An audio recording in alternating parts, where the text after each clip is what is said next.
So, hello everyone, welcome to PrepX. My name is Shubham Singh. तो I hope आपको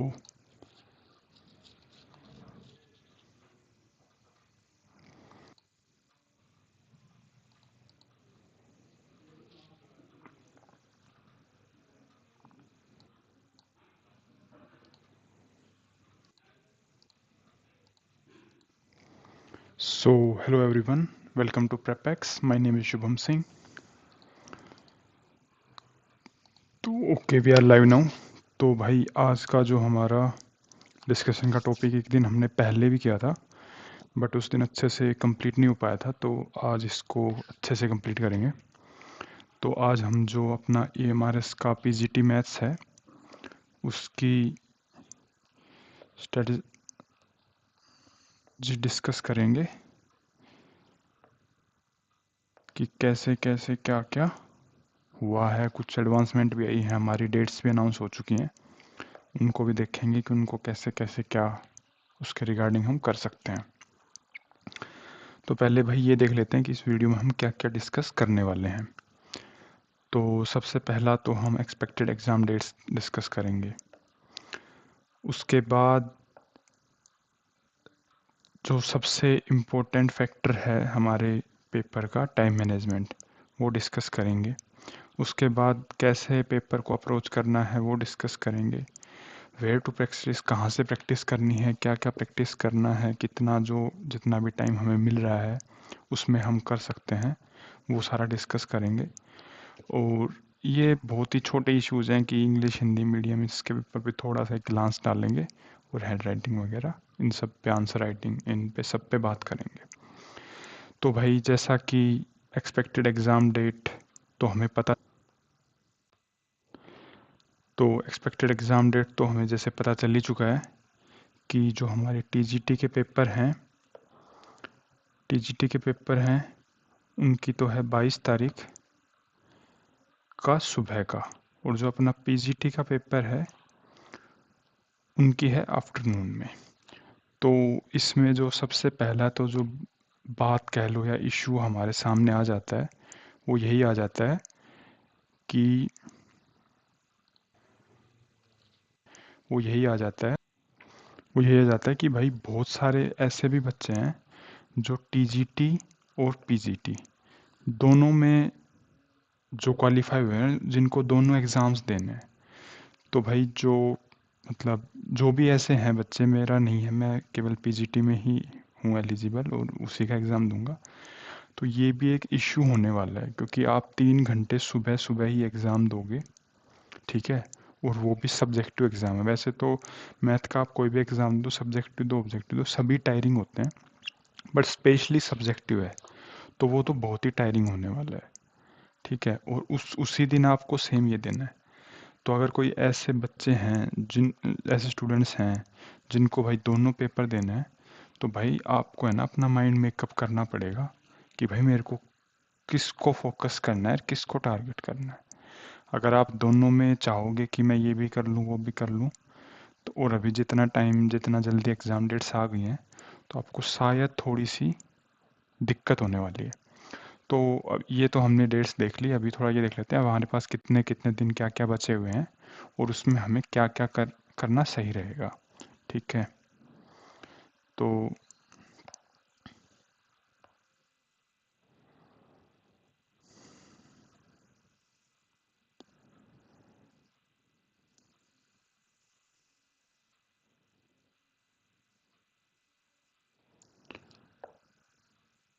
तो ये मैंने कैलेंडर खोला हुआ है।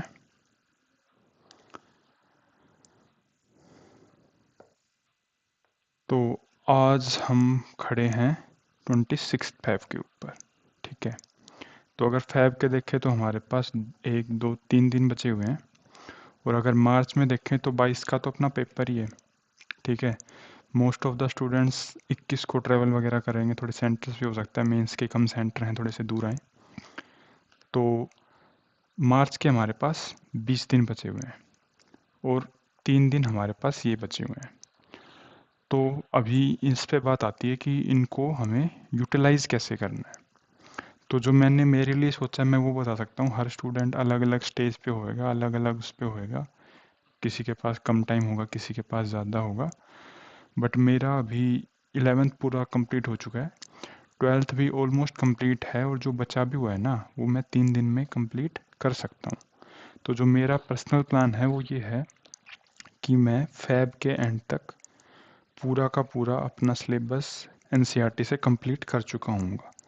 उसके बाद मेरे को 20 दिन मिलेंगे जिसमें मेरे को रिवाइज करना है।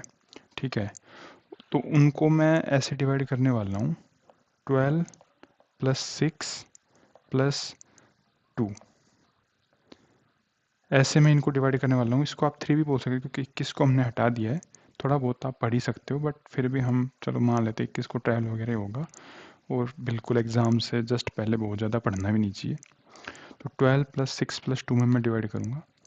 12 डेज़ में मैं एक बार रिवाइज करूँगा, 6 डेज़ में मैं एक सेकंड रिवीजन लगाऊंगा, और आखिर के 2 दिन में भाई जो भी आपको डिफिकल्ट, ऑब्वियसली 2 दिन में आप पूरा तो रिवाइज नहीं कर सकते, बट बेसिक बेसिक फार्मूला जो जो आपको हार्ड लग रहा था, ये जो आपने रिवीजन किया, इसमें कुछ चीज़ें ऐसी होंगी जो आपको पता लगा होगा कि मेरे से अच्छे से नहीं हो पा रही, वो आप ज़रूर नहीं आप 3 दिन का लो, आप इसको 14 + 7 भी ले सकते हो, 14 + 6 भी ले सकते हो, या आपका अभी थोड़ा सा सिलेबस अगर थोड़ा सा ज़्यादा बचा हुआ है तो ट्राई करो कि 4 मार्च को होली है, तो आपको 7 दिन मिल जाएंगे, 4 दिन तो ये और 3 दिन ये, तो 7 दिन में तो आप अपना सिलेबस एक बार 101% कंप्लीट करो, वरना उसका कोई फ़ायदा नहीं होगा, न आप उसको रिवाइज कर पाएंगे न कुछ और कर पाएंगे।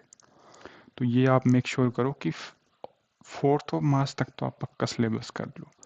थोड़ा और चीज़ों को साइड लाइन कर दो, थोड़ा सा अपने आप को पुश करो, थोड़ा सा बिल्कुल एक के क्वेश्चन में ना जाके थोड़ा सा चाहिए ऊपर ऊपर से कर लो, पर करो, क्योंकि ये इसलिए ज़रूरी है क्योंकि जब आपको एक, हमें अभी आंसर राइटिंग वगैरह भी करनी पड़ेगी, थोड़े बहुत पेपर वेपर भी लगाने पड़ेंगे, तो अगर आपका सिलेबस ही कंप्लीट नहीं हुआ है ना तो वो करना बड़ा डिफिकल्ट टास्क हो जाता है, वो डिमोरलाइजिंग हो जाता है, क्योंकि आपको कुछ चैप्टर्स तो बिल्कुल आते ही नहीं, आपने देखा भी नहीं है, और चांसेस ये होते हैं जो चैप्टर्स हमने छोड़ रखे हैं ना वो नॉर्मली जो हमारे वीक चैप्टर्स होते हैं ना वो होते हैं, तो वो थोड़ा सा आपको आई थिंक इश्यू क्रिएट करेगा।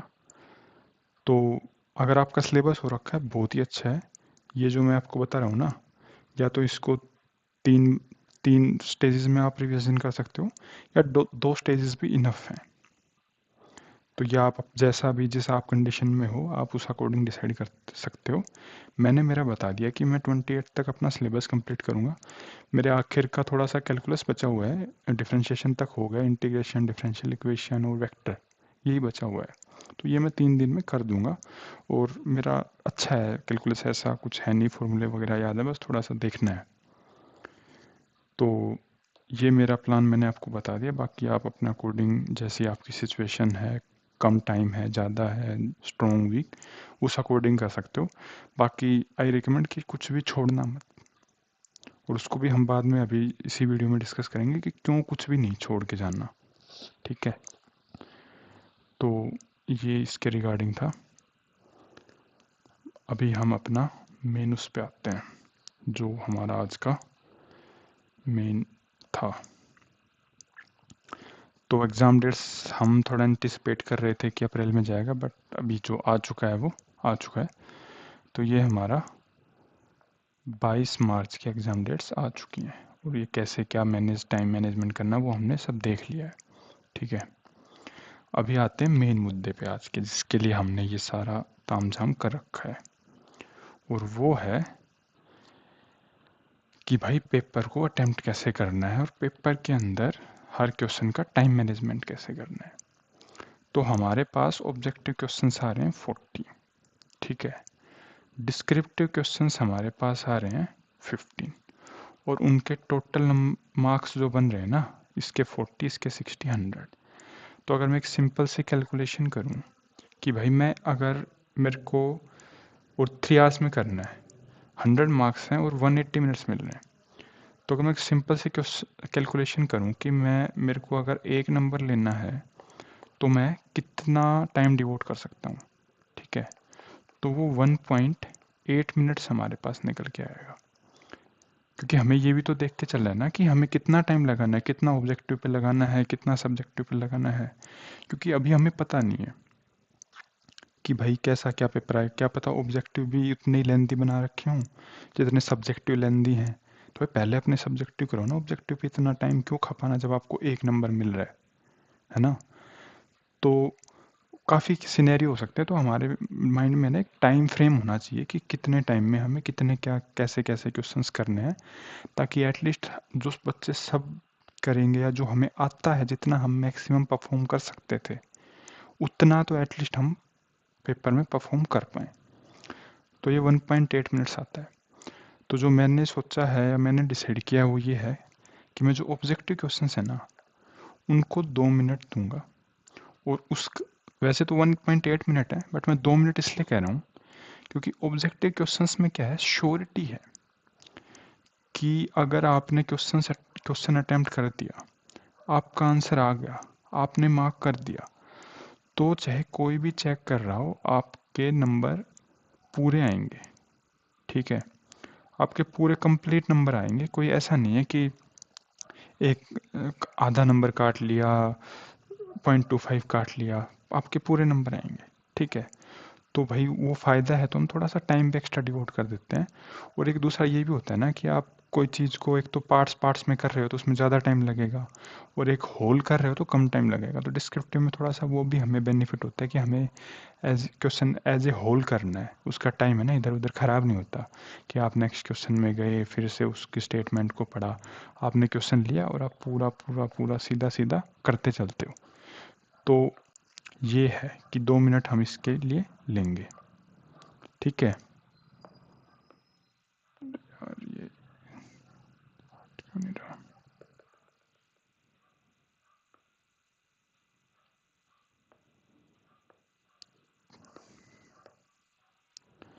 ठीक है, इसलिए हम ये लेंगे। तो इसके लिए 2 मिनट। और अगर इसमें ये सेम कैलकुलेशन तो हमारे पास फिर बच जाते हैं 40 क्वेश्चन 100 मिनट्स, और 15 क्वेश्चन हैं। तो इसमें हम है ना 6 से 7 मिनट डिवोट कर सकते हैं। 6 मिनट डिवोट करेंगे, 6.5 कर सकते हैं, 7 कर सकते हैं, मतलब अगर 6 6 मिनट समय डिवोट करेंगे 10 मिनट एक्स्ट्रा बचेंगे। तो कुछ क्वेश्चंस में 7 कर सकते हैं। ठीक है, तो इसमें 2 मिनट, इसमें 6 से 7 मिनट हम डिवोट कर सकते हैं। अभी हम यहाँ तक पहुँच गए हैं। ठीक है, पहले भी एक वीडियो थी उसमें भी हमने इसके रिगार्डिंग बात की थी, फिर उसके बाद मैंने इसको और रिफाइंड तरीके से देखा, सोचा है, तो अभी हम उस हिसाब से बात करेंगे। ठीक है, तो अभी जो नेक्स्ट बात आती है वो ये आती है कि हमें अभी पेपर का कुछ नहीं पता कि पेपर एनसीईआरटी बेस्ड आएगा, थोड़ा सा अच्छे लेवल का आएगा, कितने अच्छे लेवल का आएगा। तो हमें क्या है, हमें एक चीज़ होती है अटेम्प्ट पेपर इन राउंड्स, वो फॉलो करना पड़ेगा कि कुछ भी है ना ऐसी ब्लंडर ना हो जाए हमसे कि पता लग रहा है कि भाई हम तो सब्जेक्टिव में ही फंसे रह गए, ऑब्जेक्टिव तक पहुंच ही नहीं पाए, और सब्जेक्टिव में इतनी हार्ड मार्किंग हुई कि कुछ नंबर ही नहीं आए। या ऐसा हुआ कि भाई हम तो ऑब्जेक्टिव में फंसे रह गए, सब्जेक्टिव तक तो पहुंच ही नहीं पाए, तो पूरा पेपर ही कंप्लीट नहीं हुआ। तो कुछ भी सिनेरियो हो सकता है। तो जो सबसे सेफ है हमारे लिए वो ये है कि भाई जितना हम जल्दी जल्दी जिसमें कर सकते हैं ना उतना करते चलते हैं।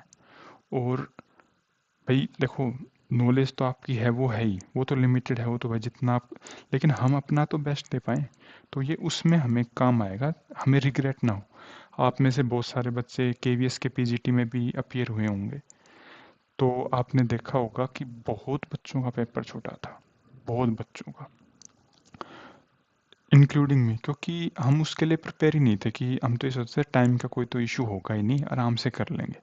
लेकिन अगर ये चीज़ बैक ऑफ माइंड में होती है कि एक टाइम भी इशू आ सकता है या कम पड़ेगा, तो थोड़ा सा और खींच के कुछ बेटर किया जा सकता था।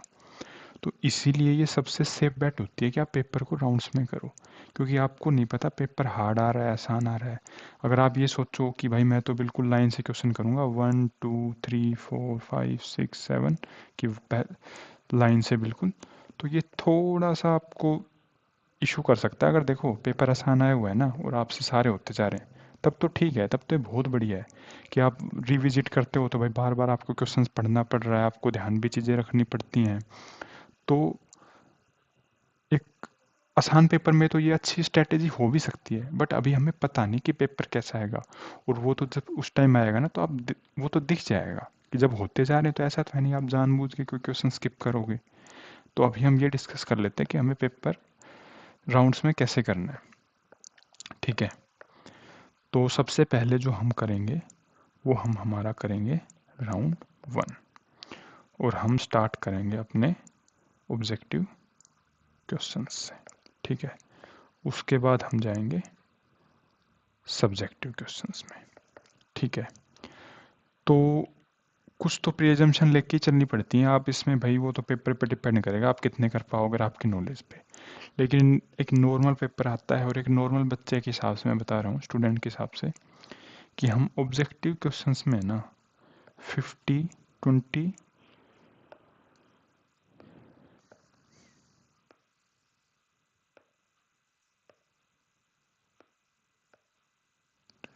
क्या हो जा रहा है इसको भाई,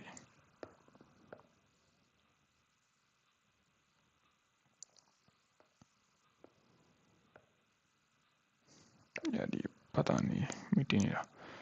तो 25 ±5 इतने क्वेश्चन हम ऑब्जेक्टिव में कर पाएंगे। क्या पता भाई अच्छा पेपर आए तो 20 कर पाएँ, 25 कर पाएँ, क्या पता ज़्यादा थोड़ा आसान पेपर आ गया तो 30 तक भी पहुंच जाए।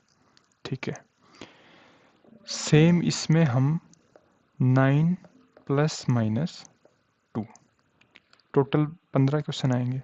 क्या पता 7 कर पाएँ, 8 कर पाएँ, 9 कर पाएँ, पर ये ऑन एन एवरेज हम इतने क्वेश्चंस कर पाएंगे। ठीक है, तो अभी अगर मैं 25 क्वेश्चन इसमें कर पाता हूँ तो मेरे को 50 मिनट्स में मेरा यहाँ से हो जाना चाहिए। और अगर मैं यहाँ पे 9 क्वेश्चन कर पाता हूँ तो यहाँ पे भी मैं 54 मिनट्स में यहाँ से मैं निकल जाना चाहिए। ठीक है, ये हो गया हमारा राउंड 1, और इसका जो टोटल टाइम है ना हमारा, वो हो गया अराउंड 1 आवर 44 मिनट्स होएगा, पर 1 आवर 40 मिनट्स मान लेते हैं। ठीक है, अभी ये चीज़ें थोड़ा ऊपर नीचे भी हो सकती हैं। आप इसको फर्स्ट राउंड को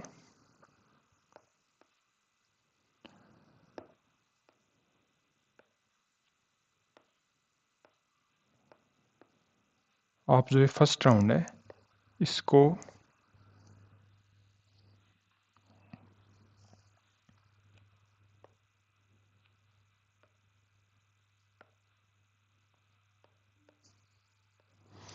आप ये जो फर्स्ट राउंड है ना इसको 1 आवर 30 मिनट से लेके मैक्सिमम 2 आवर्स तक स्ट्रेच कर सकते हो फर्स्ट राउंड को। इनके बीच में कुछ भी टाइमिंग आ सकता है, वो पेपर पे डिपेंड करेगा आपका कैसा फ्लो बना हुआ है, कितने क्वेश्चंस हो रहे हैं। ठीक है, अभी बात आती है फिर राउंड सेकंड की। ठीक है, सेकंड राउंड में आप 5 से 7 क्वेश्चन कर पाएंगे, और इस वाले में 2 से 3, और ये हम प्री एज्यूम करके चल रहे हैं कि पेपर एक अच्छे लेवल का आ रहा है, कि मतलब बहुत आसान भी नहीं बहुत डिफ़िकल्ट भी नहीं, डूएबल पेपर आ रहा है, कि हाँ वो जेन्युइनली टेस्ट करना चाहता है। जैसे अभी और प्रीवियस ईयर मैंने ईएमआरएस का भी प्रीवियस ईयर देखा, वो भी मैं आप लोगों के साथ शेयर कर दूंगा अभी, है ना। केवीएस के प्रीवियस ईयर देखे, उनको मैं बेस मान के ये सारी कैलकुलेशन कर रहा हूँ। बाकी जो मेन कैलकुलेशन वो ये है कि आपको एक नंबर के लिए आप कितना टाइम डिवोट कर सकते हो। ठीक है, तो इसमें आपकी 14 से 15 मिनट लग जाएंगी, इसमें आपकी 18 से 20 मिनट। ठीक है, तो ये भी लगभग आपका 30 से 40 मिनट का सेकंड राउंड हो जाएगा। ठीक है, तो मोस्ट ऑफ द स्टूडेंट्स के साथ तो क्या होगा, वो ये 2 राउंड ही कर पाएंगे, राउंड 1 राउंड 2, क्योंकि ये तो हम आइडियल टाइम बता रहे हैं ना कि आपको 1 आवर 30 मिनट्स लेने हैं, 2 घंटे लेने हैं। बट अगर आप सही से चलोगे, ठीक से चलोगे, और जो एक होती है ना आर्ट ऑफ स्किपिंग, सही क्वेश्चन को सही टाइम पे स्किप करते हुए चलोगे, तो आप राउंड 3 पे भी पहुंच जाओगे। और जो ये पेपर है उसमें आई हाईली रिकमेंड कि आप राउंड 3 तक पहुंचो, क्योंकि हमारे पास सब्जेक्टिव क्वेश्चंस भी हैं। सब सिलेबस बड़ा लिमिटेड सा है, वास्ट है बट लिमिटेड है कि 11th-12th ही आ रहा है। जैसे टीजीटी में तो क्या है कि बहुत सारी चीज़ें आ रही हैं भाई, ग्रेजुएशन का भी कुछ आ रहा है, तो मे भी हो सकता है सब्जेक्ट में एक आध क्वेश्चन ऐसा आ जाए जिसके आपको हवा ही ना लगे कि ये पूछ क्या रहा है। लेकिन हमारे में क्या होगा, सब्जेक्टिव का है ना, हम कुछ ना कुछ तो हमें ज़रूर पता होगा। ऐसा बिल्कुल भी नहीं हो सकता कि आप बिल्कुल ब्लैंक हो, आपको कुछ पता ही नहीं कि चल क्या रहा है। ठीक है, तो आप थर्ड राउंड में आओगे ना, तो आपके ऑलमोस्ट 11, 12, 13 क्वेश्चन हो चुके होंगे। ठीक है, 11 से 13 क्वेश्चन आपके हो चुके होंगे। ठीक है, आपके 2-3 क्वेश्चन बचे हुए होंगे और रफली आपके पास है ना 20 से 30 मिनट बची होंगी और 3-4 क्वेश्चन बचे होंगे। ठीक है, और मैं ये स्पेसिफिकली क्यों कह रहा हूँ कि राउंड 3 में आप वहीं पे रुक जाना, सब्जेक्टिव में ही रुक जाना। इवन अगर आपको इसको एक अलग तरीके से देखना चाहो ना, तो आप ये भी देख सकते हो कि जब मैं राउंड 2 में आऊँगा ना, तो मेरे को सब्जेक्टिव के सारे क्वेश्चंस अटेम्प्ट करने हैं। ठीक है, अगर आप इसको ऐसे नहीं देखना चाहते ना कि राउंड 3, तो आप इसको ऐसे भी देख सकते हो कि जब मैं राउंड 2 में सब्जेक्टिव क्वेश्चंस पे जाऊंगा, तो मेरे को सारे क्वेश्चन अटेम्प्ट करके आने हैं। उसका रीज़न ये है कि आपको कुछ ना कुछ तो आता ही होगा। अगर आप मान लो ऑब्जेक्टिव क्वेश्चंस पे आ गए, वहाँ के 2-3 क्वेश्चन छोड़ के आप ऑब्जेक्टिव क्वेश्चंस पे आ गए, आप राउंड 1 पहले ले चुके हो जिसमें आपने जो भी इजी क्वेश्चंस थे ना, जो आपसे देखते ही हो रहे थे, वो आपने कर दिए। राउंड 2 में जो थोड़े से अच्छे क्वेश्चंस थे जो आपको आते थे बट या तो थोड़े टाइम कंज्यूमिंग थे या लैंग्वेज थोड़ा घुमा के दे रखा था, आपने वो कर दिए। तो अभी जो आपके पास क्वेश्चंस बचे हैं ना, वो वाले क्वेश्चंस बचे हैं ऑब्जेक्ट में जो अच्छे हैं, जो शायद आपने पहले कभी देखे नहीं या बहुत ही ज़्यादा लेंदी हैं, लैंग्वेज बहुत घुमा रखी है, तो वो आप कर पाओ ना, उसके चांसेस कम हैं। और कितना टाइम लग जाए ना, उसका भी नहीं पता। अब मान लो आपने कोई भी ऑब्जेक्टिव क्वेश्चन उठाया, ठीक है, और वो अच्छा खासा बड़ा था और आपने पहले कभी किया भी नहीं था, तो आपने ना एक अप्रोच लगाई, ठीक है, उससे आंसर नहीं आया, फिर आपने दूसरी अप्रोच लगाई, हो सकता है उससे आंसर आ गया, लेकिन आपके 2 क्वेश्चन सोल्व करने का टाइम चला गया। ठीक है, या आपने कोई छोटी मोटी गलती कर दी, या आपको आधा क्वेश्चन आता था लेकिन आपका बीच में उसके बाद कोई फॉर्मूले की नीड थी, वो आपको नहीं आता, तो आपका उसको कुछ नहीं मिलना, सीधा जीरो, सीधा जीरो है वो। ठीक है, और गलत हो गया ना, तो अभी नेगेटिव मार्किंग का कुछ स्पेसिफिकली मेंशन नहीं है, बट जो मार्किंग स्कीम में मेंशन है कि एमसीक्यू में 1/3 नेगेटिव मार्किंग है। पहली बार शायद मैंने 1/4 बताया था, वो आई थिंक केवीएस में है, टायर 2 में, पर इसमें कुछ स्पेसिफिकली टायर 2 के लिए अलग से मेंशन नहीं है। मैंने पूरा नोटिफिकेशन दोबारा से आज अच्छे से पढ़ा, पर जो एमसीक्यू के लिए 1/3 नेगेटिव मार्किंग है, इसके बारे में मैं श्योर नहीं हूँ। नोटिफिकेशन में ऐसा स्पेसिफिकली टायर 2 के लिए नहीं लिखा हुआ, और ना ही कहीं ये लिखा हुआ कि टायर 2 में नेगेटिव मार्किंग नहीं है। एमसीक्यूज़ में मार्किंग स्कीम में ये लिखा हुआ है कि एमसीक्यू में 1/3 मार्क्स डिडक्ट होंगे, तो ये देखना पड़ेगा, but I think negative marking इसमें होगी। ठीक है, और गलत हो गया तो उसका तो अलग से नुकसान है इसमें अगर नेगेटिव मार्किंग है। लेकिन सेम ये सारा सिनेरियो जो अभी हमने डिस्कस किया, ये आप एक सब्जेक्टिव क्वेश्चंस में करते हो कि भाई मेरे को वो पूरा क्वेश्चन नहीं आता, लेकिन जितना भी, मान लो कोई इंटीग्रेशन का क्वेश्चन है, पहले आपको वो उसका ट्रिग्नोमेट्री का कुछ सोल्व करना है, फिर आगे जाएगा, फिर आपको आखिर में नहीं पता लग रहा कि फाइनल में फॉर्मूला कैसे लगाऊं। ठीक है, या कुछ भी थोड़ा बहुत गलत सल्फ पता है, तो अगर वो आप लिख के आओगे ना, तो 4 नंबर का क्वेश्चन है। क्वेश्चन पेपर चेक होगा मार्किंग स्कीम से, हर स्टेप के, हर फॉर्मूला के, हर चीज़ के नंबर होंगे। तो may be, I don't know आप कितना क्या लिख के आते हो, उसके अकॉर्डिंग होगा, बट 1, 1.5, 2 कुछ नंबर मिल सकता है, जो कि उसके कंपेयर में बहुत ज़्यादा है। तो आप इसको एक नई अप्रोच से ना ऐसे भी देख सकते हो कि आप एग्जैक्टली थर्ड राउंड का मत सोचो, आप ये भी सोच सकते हो कि जब मैं सेकंड राउंड में जाऊंगा ना, तो मेरे को पूरा सब्जेक्टिव पेपर अटेम्प्ट करना है, 15 के 15, जितना जो जो मेरे को आता है वो मैं करके तभी है ना राउंड 3 में आऊँगा ऑब्जेक्टिव में। बाकी मुझे नहीं लगता हम राउंड 3 तक पहुँच पाएंगे, बट अगर पहुँचते हो तो उसका बता देता हूँ कि उसमें क्या करना है। आपके 5 से 6 क्वेश्चन बचे हुए होंगे, ठीक है। आपके पास 20-25 मिनट हो सकते हैं, 20 मिनट हो सकते हैं, 15-20 जितने भी हैं, उसमें से आप क्वेश्चन छांटना, ठीक है। सारे करने की ट्राई मत करना, 2-3 क्वेश्चन छांटना, जिसमें जैसे कुछ चैप्टर होते हैं ना जिनमें एक श्योरिटी होती है कि भाई इसमें पक्का आंसर आ जाएगा और सही आएगा। अभी जैसे मान लो सेट्स का है कुछ, या जैसे कुछ क्वेश्चन है जिनमें श्योरिटी नहीं है, जैसे रेंज डोमेन निकालना है, तो उसमें आप इतने श्योर नहीं हो सकते कि मैं तो पक्का निकाल दूंगा। लेकिन कुछ चैप्टर्स ऐसे होते हैं, अब जैसे मान लो वेक्टर में कोई बहुत ही इधर उधर दाएं बाएं कैलकुलेशन करा रहा है, तो उसमें एक श्योरिटी है कि ठीक है भाई, क्या पता मेरे को ट्रिपल प्रोडक्ट करना पड़े, कुछ और करना पड़े, बट आंसर आ जाएगा। टाइम लगेगा, क्या पता 5 मिनट लग जाए, 4 मिनट लग जाए, 3 मिनट लग जाए, पर आंसर आएगा। तो वो भाई उस टाइम अपने जैसे भी आपका माइंड काम करे उसके अकॉर्डिंग 2-3 क्वेश्चन छांटना, उन पे ढंग से टाइम इन्वेस्ट करना और वो कर लेना। तो ये हमारी होगी अटेम्प्टिंग स्ट्रैटेजी।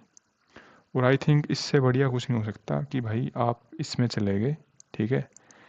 अगर आपको ज़्यादा टाइम लग भी रहा होगा ऑब्जेक्ट में, तो आप देख पाओगे कि भाई मेरे को इतने टाइम में यहाँ से निकलना था, अब मेरा टाइम इसमें ही मेरा मान लो 1.5 घंटा लग गया 20 क्वेश्चन करने में ही, तो भाई फिर मैं सब्जेक्टिव के पहले सारे क्वेश्चन निपटाऊंगा, मैं ऑब्जेक्टिव पे आ ही नहीं रहा, क्योंकि मेरे को तो कुछ आता ही नहीं उसमें, ठीक है। तो वो सारी चीज़ें जैसा पेपर आएगा उसके अकॉर्डिंग मॉडिफाई होंगी।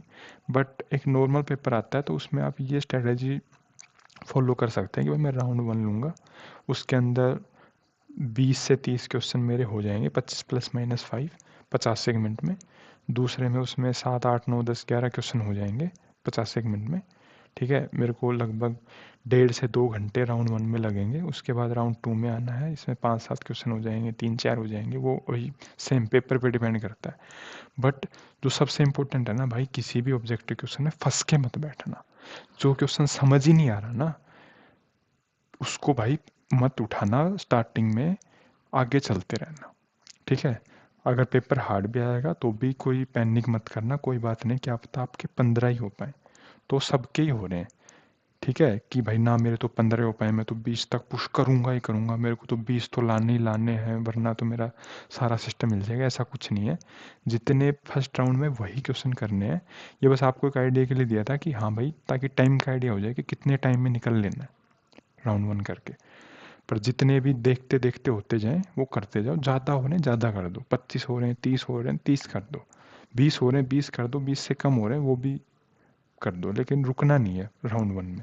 जो फटाफट हो रहे हैं करो, निकलो, राउंड 2 में आओ। जो थोड़े से अच्छे क्वेश्चन थे जिस पे आप टाइम लगा वो करो।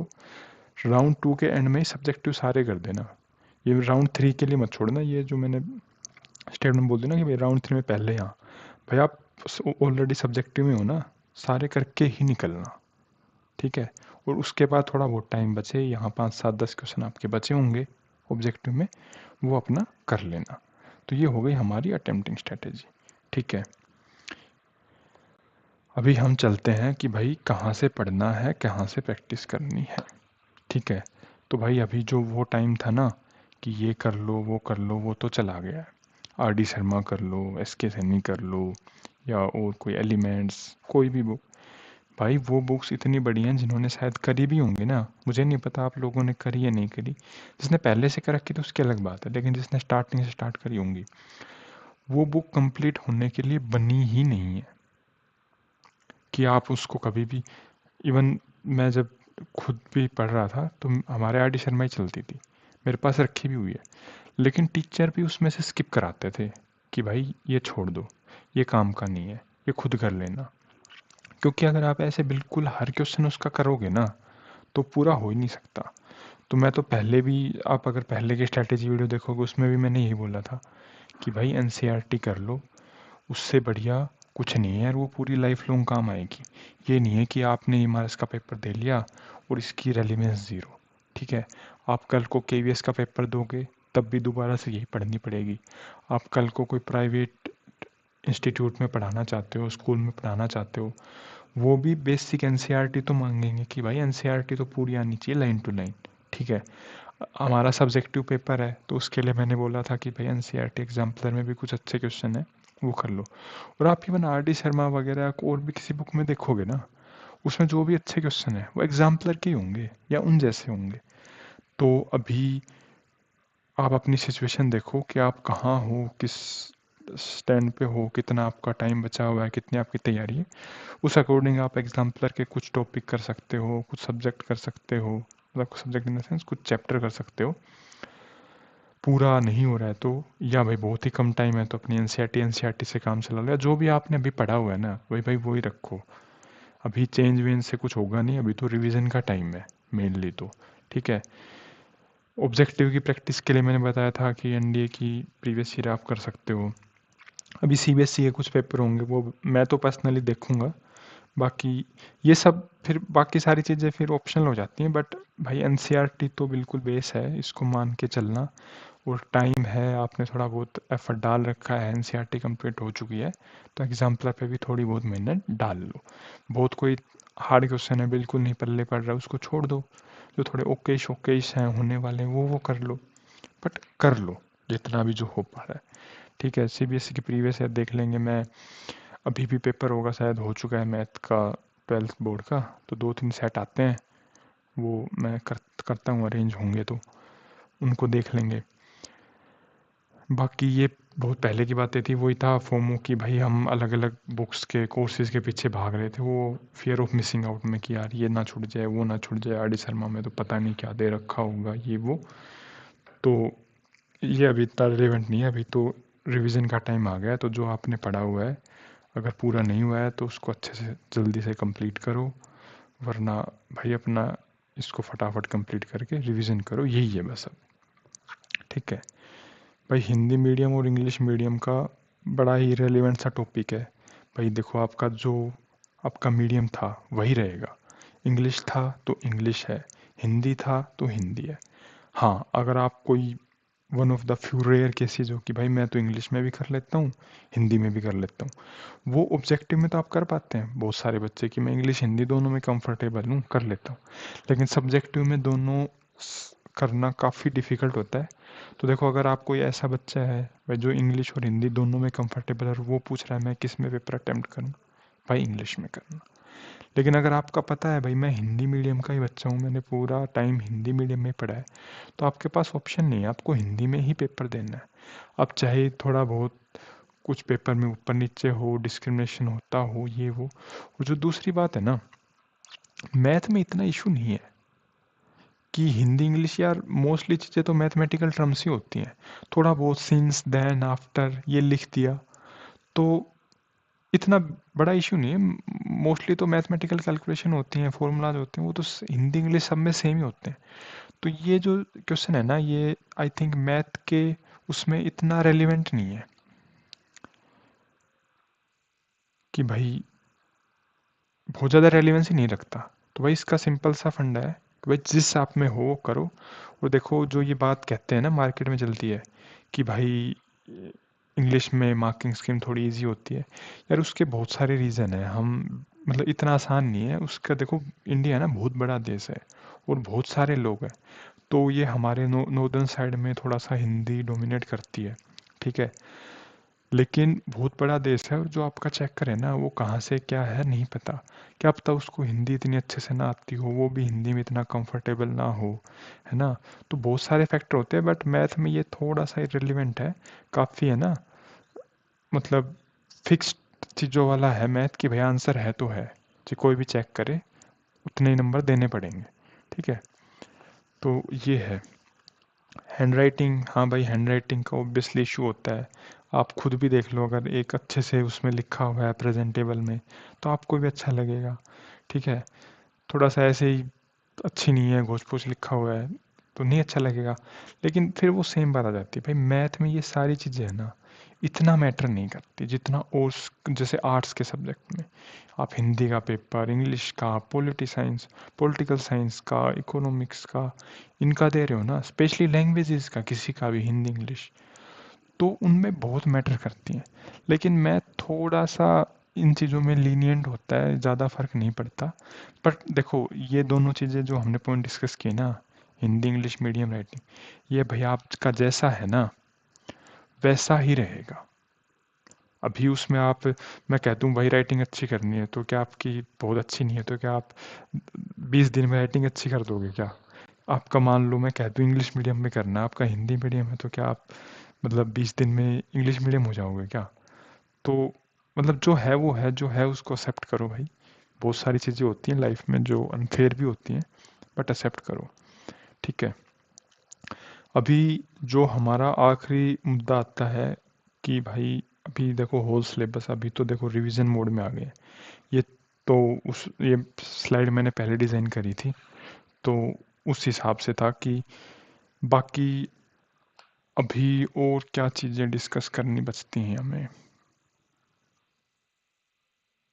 हाँ यार, आई थिंक सब कुछ डिस्कस कर दिया है। सबसे इम्पोर्टेंट तो पेपर का अटेम्प्टिंग स्ट्रेटेजी थी, और कहाँ से क्या करना है वो था भाई। एनसीईआरटी है, बाकी अभी जो जहाँ से आपने जो पढ़ा है वो करना। बाकी क्या नहीं करना है मैं आपको वो बता देता हूँ, जो सबसे मतलब क्या नहीं करना है भाई। कोई भी कोर्स मत ले लेना इस टाइम, कोई भी कोर्स मत लेना गलती से भी, कि आपको बहुत ही मन को टीचर बहुत ही आपको इम्प्रेस कर दे कि देखो मैंने ऐसे सीट्स बना रखी हैं, आप इतने दिन में ऐसे सीट्स कर लोगे। भाई बिल्कुल भी मत ले लेना कोर्स इस टाइम में। अगर कोर्स ले लिया ना तो कोर्स ही करते रह जाओगे, और फिर वो उसकी है ना वैलिडिटी वो 1-2 साल के देते हैं।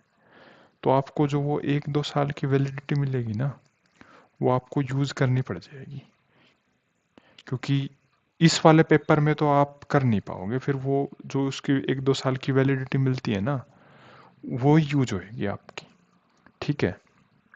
कोर्स मत लेना एक तो। एक भाई थोड़ा बहुत अगर इधर उधर दाएं बाएं और किसी चीज़ की तैयारी कर रहे हो, भटक रहे हो, उसको छोड़ दो। और भाई अपनी मेहनत करो, रिवीजन करो। और तो कुछ ऐसा स्पेशल मंत्र मेरे पास भी नहीं है कि वो मारने से कुछ हो जाएगा। बाकी हाँ, ये कोर्स वोर्स बिल्कुल भी मत लेना। थोड़ा सा और जोर लगा दो, रिवीजन पे ध्यान दो, नई चीज़ें मैक्सिमम होली तक करके रेस्ट्रिक्ट कर दो, क्योंकि नया कुछ ज़्यादा पढ़ भी लोगे तो वो फिर बिना रिवीजन के काम नहीं आएगा। और दूसरा भाई, आंसर राइटिंग की प्रैक्टिस करो। ठीक है। बिल्कुल प्रॉपर लिखना स्टार्ट करो। ठीक है। बिल्कुल प्रॉपर अपना, अभी उसमें भी बहुत सारे फैक्टर, पता नहीं रूल्ड पेज आएगा या ब्लैंक आएगा। आई थिंक रूल्ड ही आएगा, जो अपना सीबीएसई की जो सीट्स में आता है, आई थिंक वैसे ही आएंगी। पता नहीं, मतलब मैं बिल्कुल गैस ही कर रहा हूँ, बट जैसा भी है अपना रूल्ड पे भी। ठीक है। और ब्लैंक पेज पे भी। ठीक है। दोनों पे अपना प्रैक्टिस करो। आंसर राइटिंग, ऑब्जेक्टिव सब्जेक्टिव का भी बहुत होता है कि भाई ये ऑब्जेक्टिव है, ये सब्जेक्टिव है, क्या करें ये वो। भाई जितना मैंने देखा है ना 11th-12th के सिलेबस में, बहुत सारे कोई प्रूफ्स वगैरह है नहीं, और ना ही बहुत सारे पूछे जाते हैं। मतलब मैं अपनी भी 11th-12th का टाइम याद करता हूँ कि 9th-10th में बहुत सारे प्रूफ होते थे कि मिड पॉइंट थ्योरम का प्रूफ बता दो, इसका बता दो, इसको कॉन्ग्रुएंट प्रूफ कर दो, ये वो। इनमें बहुत 11th-12th में बहुत ही कम है। और मुझे तो नहीं लगता कि बहुत ज़्यादा कोई एक आध प्रूफ आ जाए कहीं से तो आ जाए। वो भी जो मतलब ऐसे प्रूफ प्रूफ वाला प्रूफ नहीं कि मतलब बिल्कुल डिट्टो आपको भाई बिल्कुल कंस्ट्रक्शन से स्टार्ट करना है, कि मतलब ठीक है एक चीज़ से दूसरी चीज़ को कुछ प्रूव करा लिया। वो है जैसे अपना ये आता है ना डेरिवेटिव में F of x plus H minus F x upon में एच वाले से, कि भाई इससे जैसे टेंजेंट एक्स का डेरिवेटिव सेकंड स्क्वायर एक्स होता है, ये प्रूव करा लिया। मतलब इस टाइप का कुछ कह रहा हूँ कि एक फॉर्मूला जो आपको ऑलरेडी पता है उससे कुछ दूसरा फॉर्मूला टाइप ऐसा कुछ प्रूव करा लिया तो आएगा। बाकी मुझे तो लगता नहीं कि मतलब कुछ इतने ज़्यादा प्रूफ्स है भी एज सच, कि भाई सेट्स में कुछ नहीं है, ट्रिग्नोमेट्री में मतलब एक फॉर्मूले से हो सकता है, कोई दूसरा छोटा मोटा फॉर्मूला दाएं बाएं करा के प्रूव करा ले, जो कि एग्जैक्टली प्रूफ नहीं है। वो एग्जैक्टली क्वेश्चन ही होता है कि ठीक है आपको ये स्टेटमेंट दे रखी है और आपको ये प्रूव करना है। ठीक है। और चैप्टर्स में फिर परमुटेशन कॉम्बिनेशन में कोई ऐसा सच प्रूफ नहीं है, बाइनोमियल में प्रूफ नहीं है, कोनिक में मतलब वैसे तो कुछ छोटे मोटे हैं, बट वो वैसे प्रूफ पूछने वाले नहीं है वो, आई थिंक, है ना। फिर इनमें फिर वही आ जाते हैं कि डेफिनेशन वगैरह। हाँ, बाकी डेफिनेशन आ सकती हैं भाई, डेफिनेशन आ सकती हैं, डेफिनेशन डेफिनेटली आ सकती हैं, क्योंकि जब ये 4-4 नंबर का क्वेश्चन आएगा ना, तो सीधा क्वेश्चन नहीं दे सकते कि भाई सीधा क्वेश्चन लिखो, क्योंकि उनको फिर वो मार्किंग स्कीम बनानी होती है ना। तो फिर ये हो जाता है कि 1 नंबर डेफिनेशन का है, ठीक है, 2 नंबर प्रोसीजर का है कि प्रोसीजर क्या फॉलो किया हुआ है वो सही है या नहीं, और 1 नंबर फाइनल आंसर का है, ठीक है। तो ऐसे ऐसे करके हो जाता है कि, और फिर प्रोसीजर में भाई फॉर्मूला लिखा है तो उसका हाफ नंबर है, प्रेजेंटेशन का 1 नंबर है, इसका ऐसे।